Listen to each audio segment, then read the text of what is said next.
ముంబాయికి చెందిన junior artist Jethwani case. అప్పటికే ఆమె హనీ ట్రాప్ మీద కొందరు ప్రముఖులను హనీ ట్రాప్ చేశారనే దాని మీద విమర్శలు ఎదుర్కోవడమే కాదు, దానికి సంబంధించి కేసులు పెట్టించుకొని జైలుకి కూడా వెళ్ళొచ్చారు. ఆ జత్వానీని తీసుకొనొచ్చి 2024లో కూటమి ప్రభుత్వం అధికారంలోకి వచ్చిన తర్వాత బాబోయ్!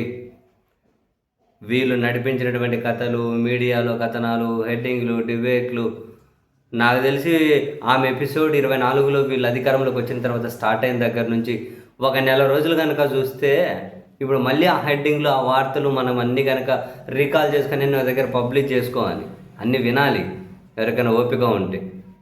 అప్పుడు తెలుస్తుంది వీళ్ళ గొప్పతనం ఏందో. ఆ కేసులో ఏకంగా ముగ్గురిని ఐపీఎస్ అధికారులను సస్పెండ్ చేశారు. సీతారామాంజనేయులు, విశాల్ గున్ని, కాంతిరాంట్ అట. దాన్ని ఇప్పటికి 2 ఏళ్ళు అవుతుంది దగ్గర వాళ్ళని సస్పెండ్ చేసి. సో చివరిసారిగా ఆ సస్పెన్షన్ ఉత్తర్వులు పొడిగిస్తూ వచ్చినప్పుడు ప్రతి 6 నెలలకోసారి పొడిగిస్తూ వస్తున్నారు.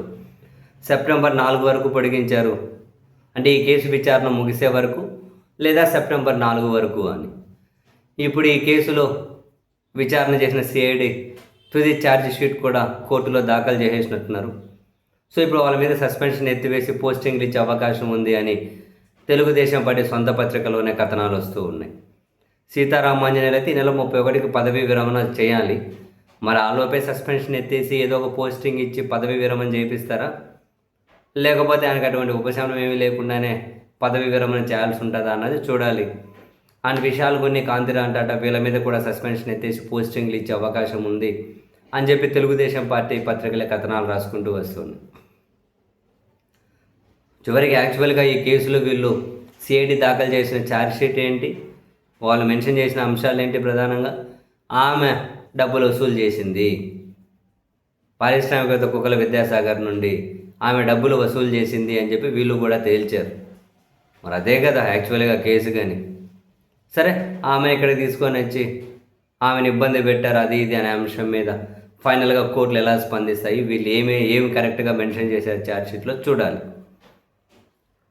వాస్తవానికి ఎప్పుడైతే ప్రముఖ పారిశ్రామికవేత్త జిందాల్ని వీళ్ళు ఆంధ్రప్రదేశ్లో, అంటే ఆయన ఒక విలన్గా చిత్రీకరించడం 24 వీళ్ళు అధికారంలోకి రాగానే మొదలుపెట్టారు.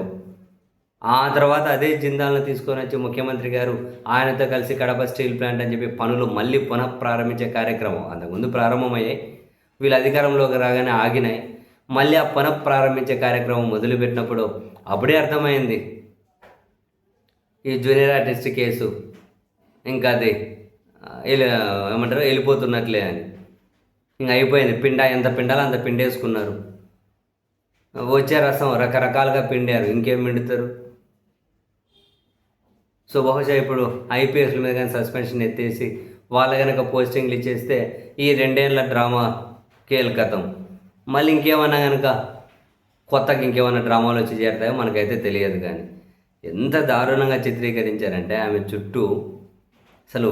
సరే, ప్రభుత్వం చిత్రీకరించే కథ ఒక పక్కన పెడితే ఈ పత్రికలు, టీవీ ఛానళ్ళు, ఆ టీవీ ఛానల్లో కూర్చున్న వాళ్ళు వాళ్ళ మాటలు, వారి ఏం ఆర్టిస్టులు రా బాబు వీళ్ళు. నిజంగానే సినిమాల్లోకి పోయేది ఉండే, జబర్దస్త్ పెర్ఫార్మెన్స్లు ఇస్తారు వీళ్ళు.